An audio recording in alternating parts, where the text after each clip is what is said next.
Hello, pilgrim friends. Good morning. How was your Easter? I hope you had a good Easter last Sunday. If you didn't see Pilgrim's Easter service, you can find it on Facebook and also on our website and YouTube channel, pilgrimtoday.com. I especially loved the youth choir offering of the Easter song. It was so great.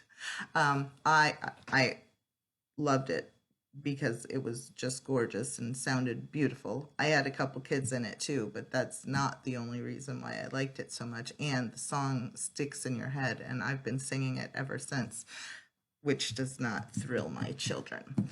Anyway, we were waiting for Easter to come for so long. It felt like forever to wait from Lent until Easter, right? Preparing for our hearts for Jesus's resurrection, and it felt like a really long time. And now it's come and gone. And now what? And that's what my kid said. Gee, Mom, so Jesus rose from the dead. Then what? What happened next? And I was like, good question. Let's find out. So, one thing to note is here's where the book of Matthew talks about Jesus's resurrection. Oh, my cat is going to start scratching at the treat bin. Hang on. I just dumped the whole bin and he can do what he's going to do. I'll take care of it later.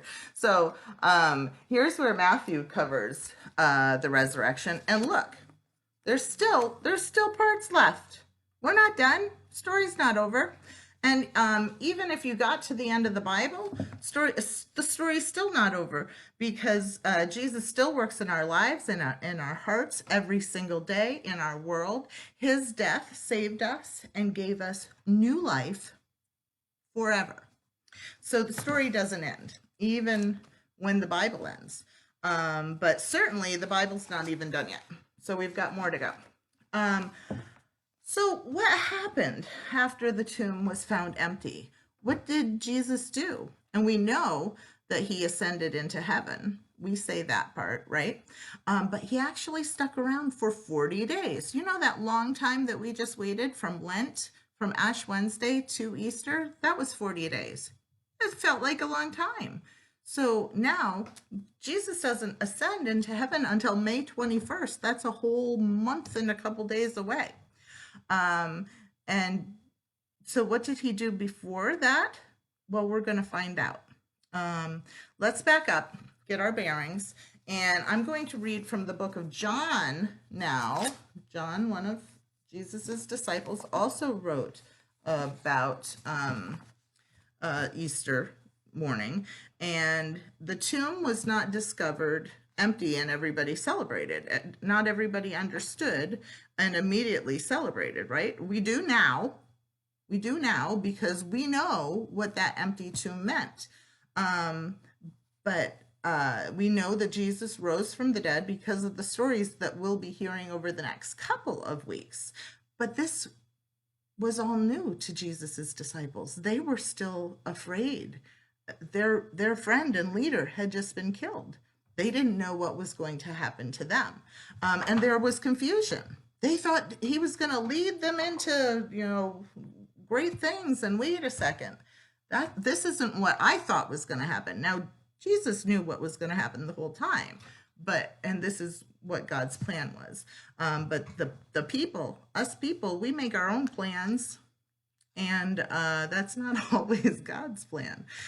So they were confused and they were scared, and this was all new to them. So going back to John chapter 20, verses 1 through 10, that's what we're going to cover today. It says the resurrection. Early on Sunday morning, while it was still dark, Mary Magdalene came to the tomb and found that the stone had been rolled away from the entrance. She ran and found Simon Peter and the other disciple, the one who Jesus loved. She said, "They have taken the Lord's body out of the tomb. We don't know where they have put him." Peter and the other disciple started out for the tomb. They were both running, but the other disciple outran Peter and reached the tomb first. He stooped and looked in and saw the linen wrappings lying there, but he didn't go in. Then Simon Peter arrived and went inside. He also noticed the linen wrappings lying there, while the cloth that had covered Jesus' head was folded up and lying apart from the other wrappings. Then the disciple who had reached the tomb first also went in, and he saw and believed. For until then, they still hadn't understood the scriptures that said Jesus must rise from the dead. Then they went home. And that's where we're going to end today. Okay, so let's back up to verse 7. Verse 7 says, while the cloth that had been covering Jesus's head was while the cloth that had covered Jesus's head was folded up and lying apart from the other wrappings. So back to verse 6, it says, then Simon Peter arrived and went inside. He also noticed the linen wrappings laying there. 7, while the cloth that had covered Jesus's head was folded up and lying apart from the other wrappings. Okay.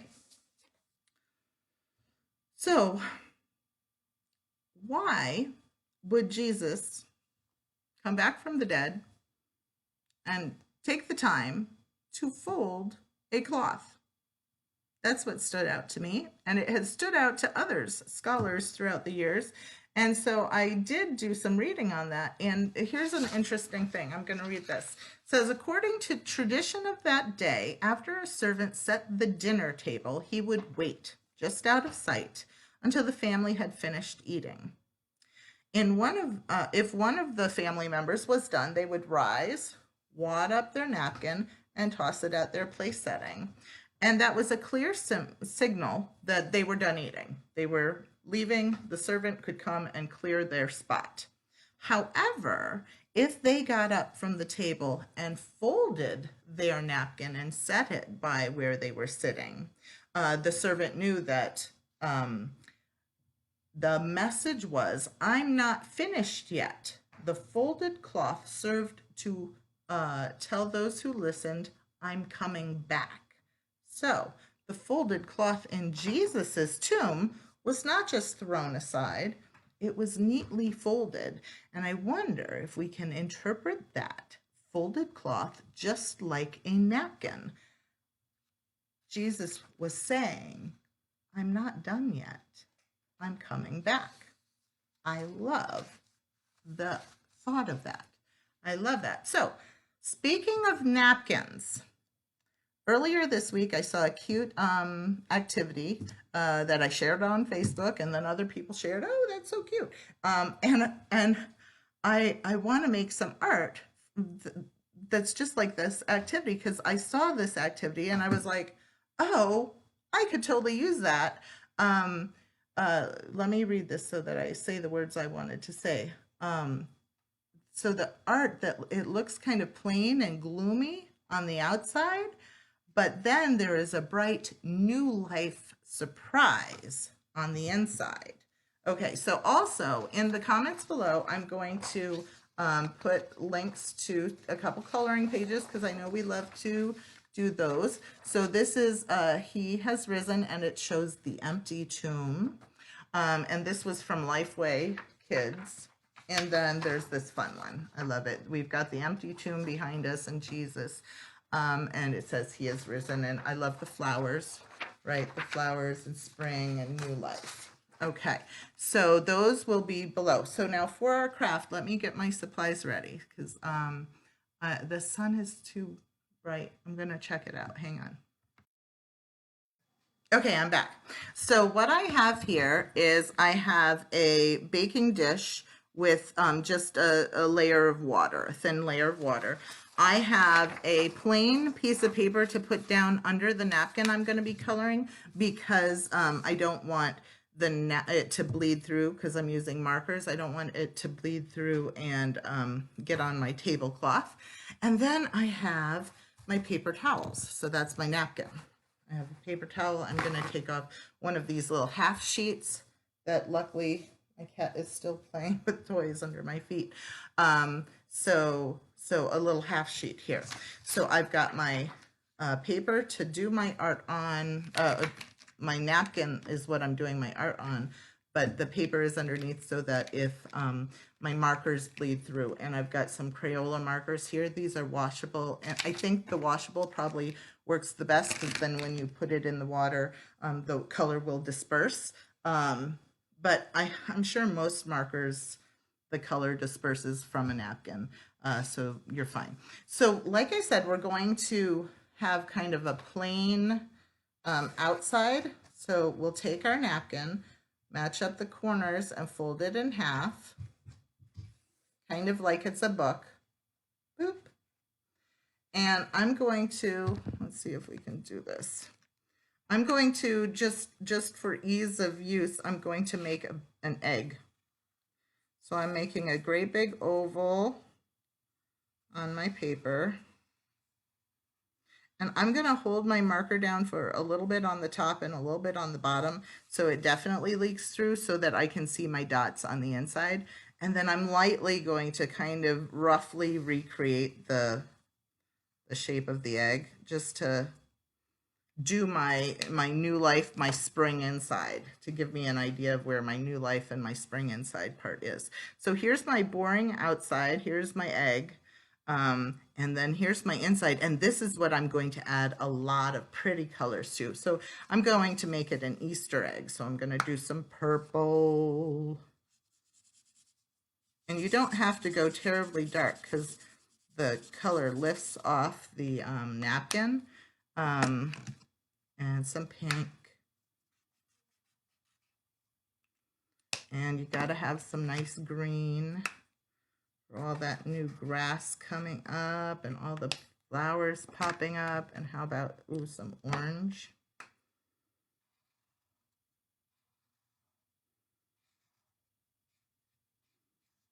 All right.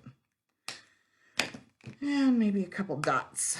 Dot, dot, dot. Okay, pretty simple.